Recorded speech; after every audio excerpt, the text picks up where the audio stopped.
School থেকে আমার বাবা পড়াশোনা করে গিয়েছে। আত্মীয় স্বজন এই বাঁশবাড়িয়া দশমিনা বলাচিপাতে আছে। কাজী এটা আমার খুব অচেনা এলাকায় নয়।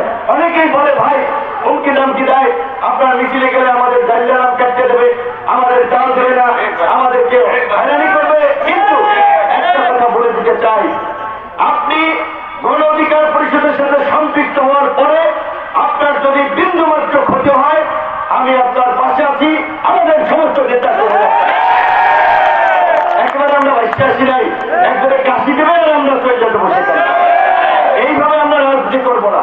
আমরা এই ঢাকার শহরে এই স্বৈরাচারী সরকারের আমলেও সিনা টান করে লড়াই করেছি, গলা উঁচু করে কথা বলেছি, গলা নামিয়ে কথা বলে নাই, প্রশাসনের বন্দুকের মানুষকে ভয় পাই নাই।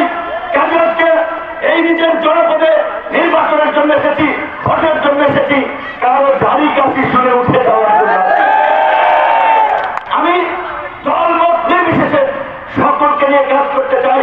যারা এতদিন আমাকে সমালোচনা করেছে, আমি অনেককে চিনিও না, তারা আমাকে ব্যক্তিগতভাবে চেনে না, কিন্তু দেখা যায় কেউ কোনো দল করে, কোন নেতার ভয়ের খা চামচা, তাই দেখা যায় ধরেন ফেসবুকে একটা গালি দিল, একটা কথা লিখলো।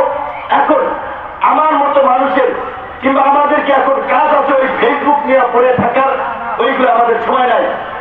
আমাদের হচ্ছে কথা কুকুরের কাজ, কুকুর করেছে, কামড় দিয়েছে পায়, তাই বলে কি কুকুরে কামড়ানো মানুষের শোভা পায়? যদি মানে কুকুর মানুষকে কামড়ায়, এখন মানুষকে কুকুরে একটা কামড় দেবে? তো কাজী আমাদের নেতৃবৃন্দ, আমাদের শুভাকাঙ্ক্ষী সমর্থকদেরকে বলবো, ওই দু একজন যারা বাজে কথা বলছে ওগুলো ইগনোর করেন। কয়েকদিন পরে ইনশাল্লাহ ওরাই আপনাদের পেছনে থাকবে, আপনাদের কাছে সহযোগিতার জন্য আসবে। তবে